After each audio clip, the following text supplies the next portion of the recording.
Hello and welcome back to the stars, everybody. Welcome back to Starfield, where we have our very last gun in our weapons guide overall for Starfield, at least as of right now, because we'll probably be getting more stuff down the road when DLCs come out for it. But this is the Magstorm, the really big, heavy weapon that you're going to be finding towards the very end game of Starfield. So the Magstorm is a heavy weapon and similar to the minigun, although this one has an even higher rate of fire and even more impressive stats than something like the minigun. So for the basic stats, the Magstorm does 9 damage, which is actually decent for a full auto weapon like this. It's not great compared to certain weapons, but it's good enough, especially with how high its rate of fire is. So 9 damage is okay enough. This one fires the 50 cal MI array, which it's only this and the mag shear that fire that. And they both work in similar conjunction, where the mag shear is more of an assault rifle and this is more of like a minigun style situation. They're not exactly the same, but you kind of get the idea. This has a 160 round magazine in it, which is a lot, but it goes through ammo really fast. So actually having a larger magazine with this with like an extended mag is really nice. This one has a 400 rate of fire, giving it the highest rate of fire out of anything in the game, which, yeah, it definitely feels that way. This has 40 meters of effective range, surprisingly, about the same as most of the rifles. So the damage drop-off is pretty bad, similar to the minigun, though, because it has low damage, so the further away the target is, the more the damage drop-off affects it. This has low accuracy, or at least it says it has low accuracy, but since this one works like all the mag weapons, besides like the mag sniper, you just need to put your big square on something and you'll hit it. It's not very difficult at all. And this thing weighs a lot. This thing weighs 12. It's one of the heaviest weapons in the game. That's kind of understandable though. For a heavy weapon like this, it is going to be heavy, and it definitely looks heavy. For the general pros of this weapon, it does do very high damage per second.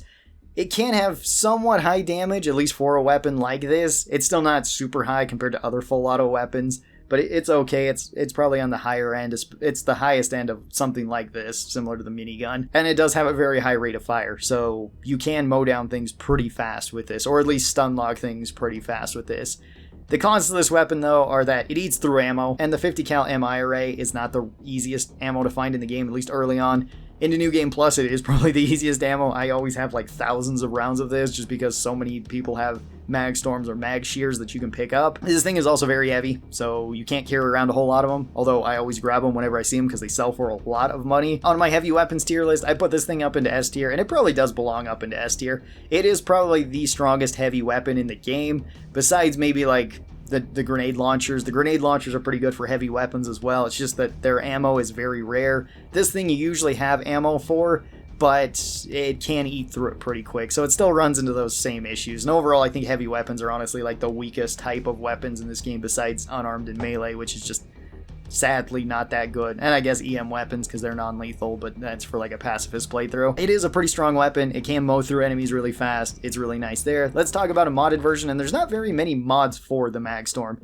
There's actually only 2 mods that you can put on this. You can put a magazine and you can put an internal on this. For a magazine, your options are either the standard magazine, armor-piercing rounds, or depleted uranium rounds. Depleted uranium rounds is the best. It gives you the longest range and the most damage, as well as it also gives you the most armor penetration. Just throw that one on there if you can. If you can't and you just get an armor-piercing one, that's going to make it more consistent for a weapon like this. And armor-piercing does actually help with these type of weapons quite a bit, since enemies in heavy armor can actually negate a decent amount of the damage from this just because you're usually doing a lot of DPS. So armor-piercing, very good. And then for an internal, we either have hair trigger to give us an even faster rate of fire, which I do not think that the Magstorm needs, and high velocity, which gives you even longer range. So I would go with high velocity just so that you can have a little bit longer range and less damage drop off. Again, you don't need the extra mag size for this one. This one gets a little bit better because of these bonuses, but honestly it's still not that insane, at least compared to the weapons that we have up in S plus tier, so I'd just keep this one in S tier. It's very good. It's a nice quality of life bonus for this. As long as you got ammo, it can be really good. But I don't think it's competing with necessarily the top tier weapons. It is probably the top tier heavy weapon though, I will say that.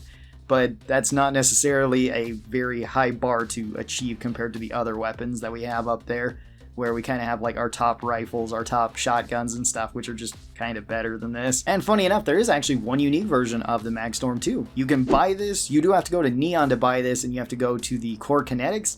which they will sell you this weapon as well as the unique mag shear, or one of the unique mag shears that you can buy from them. They also tend to have tons of bullets, so if you need bullets, you can always go there too. I actually wasn't aware that this shop existed until a couple of days ago when I was looking up the mag shear stuff. And this one has one unique effect and it has 2 mods on it, and they're actually probably the best mods on it. It has depleted uranium rounds already, and it has high velocity. So even if you don't have any weapon crafting points, doesn't matter, you can just buy this one and already have like the best mods on this. Again, there's only like the 2 mods, so there's not a whole lot of options for this one, but these ones I would say are the best. And this one, called the Poison Storm, you can kind of tell what legendary effect it has. It has a poison on it, so every time that you shoot something, there's a chance that poison might trigger on them, dealing damage over time to them. Poison on a full auto weapon like this is actually really good. Elemental effects are really nice on a weapon like this. Shattering is really good on a weapon like this.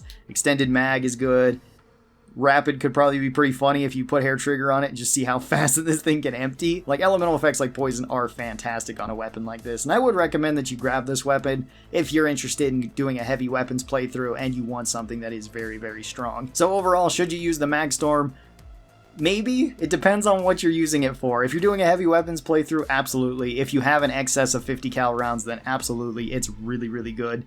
You can shred through crowds of enemies pretty fast, you can shred through individual enemies pretty quick, and it's very fun to use. If you're using more of a rifle build though, and you have like the Revenant, or you just have a mag shear that's decked out, or a legendary one that's potentially even better than the Revenant, that would probably be a better option overall, since it has more damage, and since it has more perks going for it. This one doesn't have as many.